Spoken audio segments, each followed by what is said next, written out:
ეს სამარხო შეიკი ძალიან გემრიელია გასწავლი კიდეც.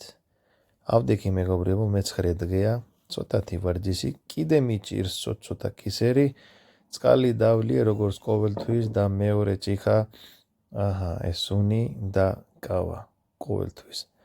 ცოტათი ქელები, იმიტომ ცოტა დაბუჯება მქონდა, დავიწყეთ ცოტა ეს ვარჯიშები, ხერხემალის რომ მომავალში ეგეთი პრობლემა რო არ მომივიდე.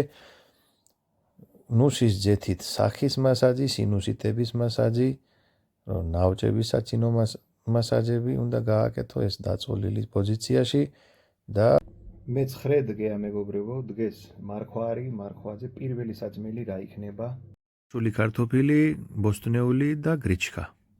წავედი სამსახურში, გზაში გავიარე მაღაზიაში, ვიკიდე იმ შეიკისთვის ბანანი, პური ვიკიდე ბავშვებისთვის, აგერ ეს არის ტკბილი კარტოფილი მომავალი საჭმელისთვის, ეს არადროს არ გვკიდულობს, საშენილი საჭმელია.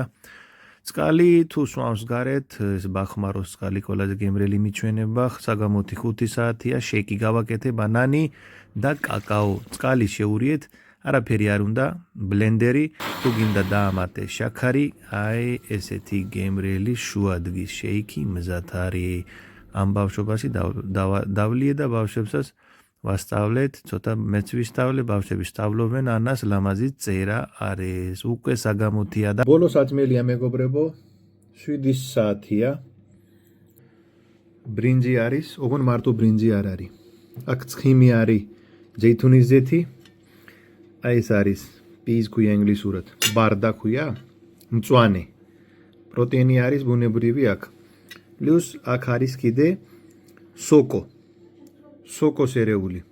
ანუ ბოსტნეული დღეს ჩემი აქ არის, სოცხალი ბოსტნეული დღეს მე არა მაქვს, კიტრი მაქვს, მაგრამ კიტრი პამიდორი საგამოთი ცოტა ვერიდები.